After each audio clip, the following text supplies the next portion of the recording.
Back here in our place, in our city and our state, terrifying video tonight of a man in Manhattan trying to break into a home with a hammer.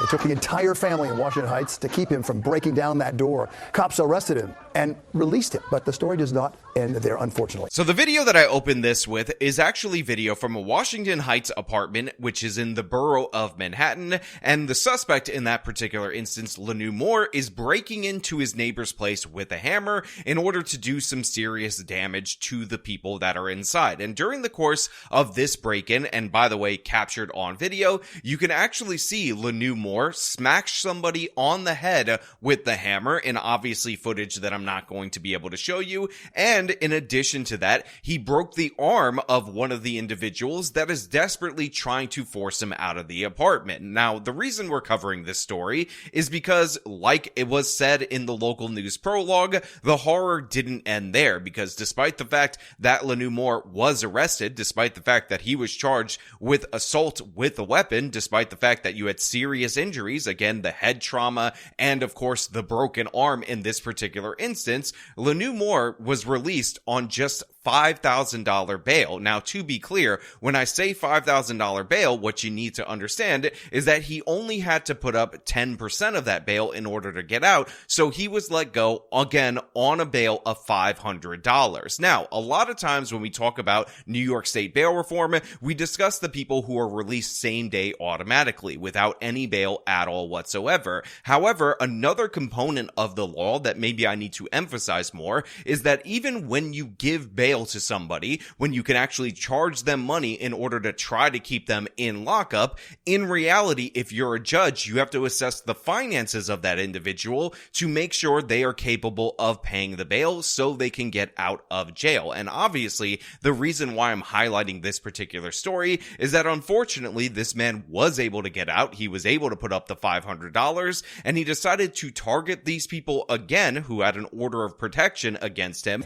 Because 5 months later, after this video, cops say he tracked down one of the women inside that home and he killed her. He decided to shoot and kill one of the women in this home, along with a friend of hers and the dog that she was walking at the time that he attacked. This is a preventable death due to bail reform that was just allowed to happen because District Attorney Alvin Bragg cared way more about political prosecutions like Daniel Penny, like Donald Trump, rather than the lives of average everyday New Yorkers who are suffering under his failed leadership. Now, we're going to get into this. We're going to break this down. But before we do, I want to say thank you to everybody who's already donated to friend of the channel, Devin Tracy's fundraiser for his parents who lost their home during the wildfire. I am going to link that donation fundraiser in the top of the description once again. If you guys are fans of Devin and you want to help out his parents, please donate. If you can't afford to donate or don't want to, there's no pressure. I totally understand, but I really do appreciate all of you who decided to help a friend of mine in his time of need. Thank you again. He has not yet been caught. The family is in mourning and in fear.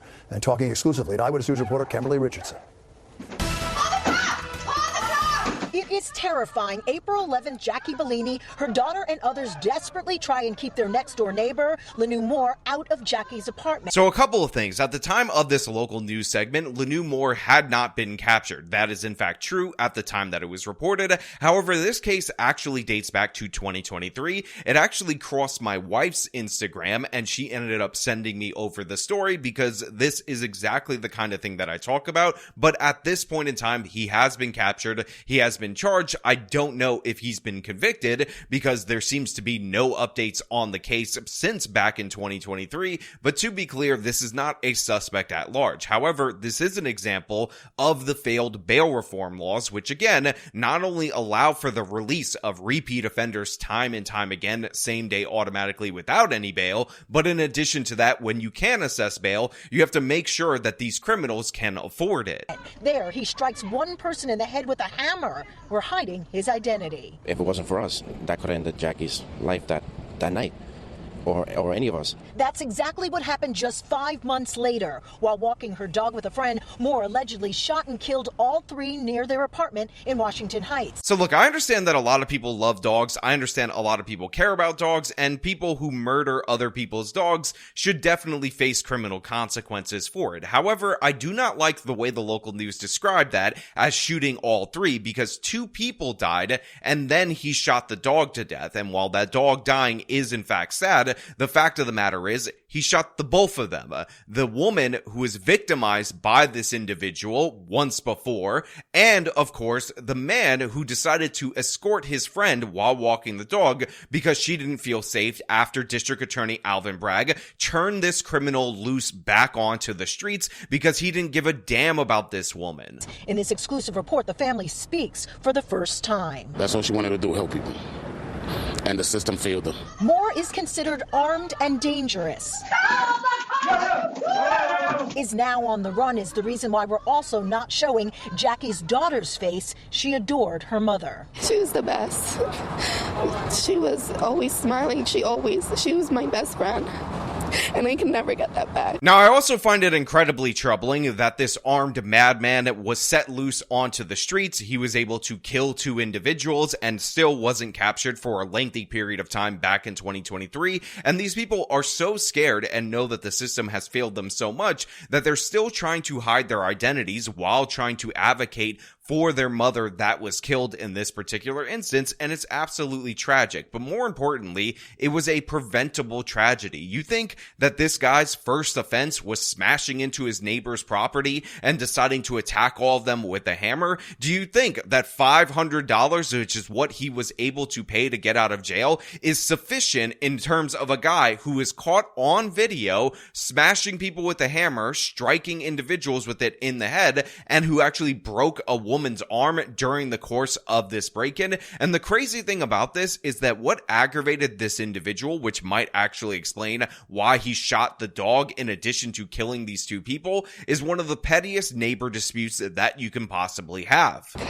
Police say this was over a dispute, Jackie's barking dogs. The family is furious, feels the case has stalled, which stings. Jackie worked for the court system for more than 30 years. After this assault, Moore was arrested but released on just $5,000 bail. So yeah, this man broke down this woman's door with a hammer, broke her arm, tried to strike all the different various individuals in this place due to the fact that their dogs were barking, and he didn't like that. And the sad thing about this is that the only reason that they were in this particular apartment was due to the fact that their other apartment had some serious issues, so they needed to be housed as those issues were actually going into effect. Jackie and her daughter were living in that apartment temporarily while their building was being worked on. They say they asked to be transferred, but were denied. Now, of course, the family, after this attack, applied for a restraining order. They also asked to be transferred to a different housing unit because, again, tragedy struck their original home, so they had to be relocated over here. They asked to be relocated somewhere else,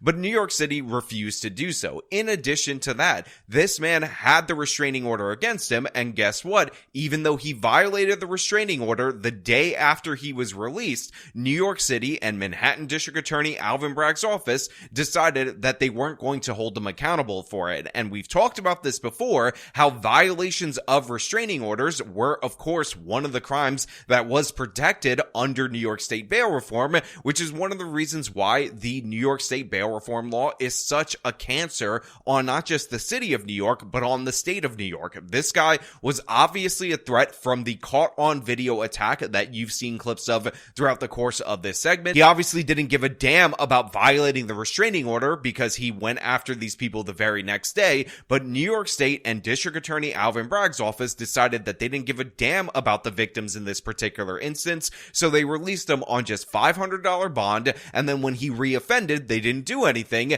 and eventually he was able to obtain a firearm and kill 2 people. 2 people are dead due to the fact that Alvin Bragg didn't give a damn about them, never wanted to protect them, and of course, New York State has this stupid bail reform law that I will remind you was put into place by Governor Andrew Cuomo when he thought he was going to run for president. So again, we are all being crushed right now in the state of New York by the presidential ambitions of a guy who couldn't get a job in politics if he he tried to right now, yet the law still stands. He violated the restraining order the next day. If they would have never let him out, this would have never happened. Look, the brother is 100% right, and he said it very succinctly right there. Had it not been for the fact that they let him out when they definitely shouldn't have, his sister would still be alive. And so would the other person who again stepped up to walk her around the block because she was in fear for her life due to the fact that New York State not only let this person go after a vicious assault, but of course decided to let him go again after he violated the restraining order. But the fact of the matter is, there's more things about this story that pissed me off, other than quite literally each and every fact that went into play right here, every single decision, every single law at play, and all the ways that the system bent over backwards to give the criminal another chance, while of course taking the lives of two individuals. But it's also District Attorney Alvin Bragg's comments on the crime that happened, again, due to his dereliction of duty, due to the fact that he didn't give a damn about the victims, because guess what? It's not the perpetrator that's at fault. It's not the criminal that was released by his office not pursuing the case seriously. It's not New York State bail reform, according to Alvin Bragg. It's actually the tool used, because a gun was used in this double murder, and it turns out the gun is the real perpetrator. Quote, "Two beloved New Yorkers are dead, and my thoughts are with their utterly devastated family members in their ongoing grief," Manhattan District Attorney Alvin Bragg said in a statement. Quote, "The presence of a gun makes any situation far more likely to turn lethal, and ridding our streets of illegal firearms and the violence they bring remains my top priority as the district attorney." Now look, usually when people disagree with me, even if it's on fundamental issues, I say, you know what? I don't hate that individual. They just happen to be wrong and they have the wrong opinion. But the fact of the matter is, District Attorney Alvin Bragg is an ideological nightmare. He genuinely believes that the criminals are innocent Beba Angel Aladdins that didn't do nothing, that this guy was just experiencing poverty and we just have to arrest poverty and we can't ever hold him accountable because he releases these people time and time again. But for him to say, you know what, the real issue right here is the tool that was used. And make no mistake about it, the fact that this guy with a long history of criminality was able to obtain a firearm is bad, and it did make the situation worse. But the fact of the matter is, the circumstances of this particular case completely betray the notion that is put forward by Alvin Bragg, because guess what? He was responsible for his actions. He grabbed the gun. He pulled the trigger. He hunted this woman down. He killed the witness that was with her just because he was somebody that was with her at the time of the crime, and he killed the dog. The fact of the matter is, in the break-in, when he was swinging a hammer like a madman, when he broke this woman's arm, the hammer was not responsible for that either. But maybe in Alvin Bragg's mind, that's actually the real issue right there. Maybe District Attorney Alvin Bragg wants to do a raid on Home Depot on the carpentry section so we can get those dangerous fully automatic or semi-fully automatic assault hammers off the streets, because that is the only thing that explains his complete and utter ineptitude, other than the fact that he doesn't care about average everyday New Yorkers. Friends tell me Jackie was walking with Harvin Friday night because she was terrified of her next door neighbor here on the third floor, where tensions were high. Had to be a noise thing with the dogs, maybe. Joseph tells me this past winter, the 31-year-old who lives in that unit stabbed Zeus. When I go, I see the dog is lying on the floor, so I had to wrap the dog in a sheet and just lift up the dog. Things hit a boiling point in April. Joseph tells me that same neighbor attacked Jackie in her apartment, breaking her arm. Hey guys, editing Sean here, and I just found this segment during the course of the editing process, and what you just heard right there is 100% true. This same man, this same criminal, prior to the April incident where he broke this woman's arm that you saw the video of, stabbed this woman's dog. So according to all logical thinking people, this guy had two previous instances of insane violence with a weapon and definitely should not have been on the streets, should not have been released. But according to DA Alvin Bragg, we not only have to arrest the firearm, we not only have to arrest the hammers at Home Depot, but we also have to go after those semi-fully automatic knives, because a knife, a hammer, and a gun all committed crimes in this instance, because we can't ever hold the criminal accountable for his actions. Again, this is a man who went out of his way to find a weirdo way of upgrading misdemeanor business violations to felony charges, by the way, with statutes that were actually expired in terms of the statute of limitations, in order to go after his political opponent Donald Trump. But in many cases that involve regular ordinary people, he downgrades the overwhelming majority of those felony charges. He releases people time and time again. He undercharges people. And as we saw in the Daniel Penny case, while his office went after him with everything that they had, every dirty trick in the book, the very same prosecutor that was actually litigating that case had a history of going soft on killers, on murderers, because she felt oh so bad for the circumstances in which those killers, in which those murderers grew up in. Don't believe me? This is a video of the woman, I played it before on this channel, who prosecuted Daniel Penny actually in the courtroom under DA Alvin Bragg's office, under his leadership, talking about a murderer, a man who killed an 86-year-old Asian man for $300 at an ATM, but she refused to prosecute the case with any seriousness. So I'm going to give you an example of something that I did with a recent case of mine, and this has never been done in my office. I had a murder case where the defendant did not intentionally kill the victim. He went into an ATM on the Upper West Side and tried to rob an individual. Unfortunately, it was an older individual. He was 86. And in the course of the robbery, he fell to the ground. And as a result, he died. This is, under the law, a felony murder, which is akin to intentional murder. However, when I first got the case, I learned, I took the time to learn about the defendant. And it was a strong case, so it wasn't about a whodunit. I knew immediately who did it. I could prove it. I could take it to trial that day and win it. But it wasn't about that. It was that the more I learned about the defendant and his life and the circumstances, the kinds of things that Jarrell was talking about, that one should take into account the trauma of that individual, I really felt incredibly sorry for him that he had gotten to that point in his life where he felt like there was no other choice but to commit this robbery. I've said it before and I'll say it again. The suspect in that particular case is due to be released in 2026. That's when they're eligible for parole, despite the fact that that crime was committed in like 2017, at the latest 2019. Well, in this particular case, we see the consequences of these actions time and time again. This man had already shown a violent tendency towards this person. Again, he violated the restraining order the day after he was released from jail on that paltry $500 bond, and now two people are in jail. And of course, since he's being charged with first-degree murder because he murdered a witness to a previous crime that he was involved in, and second-degree murder, he's being held anyway without bond. So who benefited from this woke criminal justice policy? Two people are dead, families are devastated, and the person that you said was such an innocent baby angel that needed to be out on the streets is actually being held finally for his crimes. Now, to be clear, because I don't know the ultimate outcome of these cases, whether or not District Attorney Alvin Bragg's office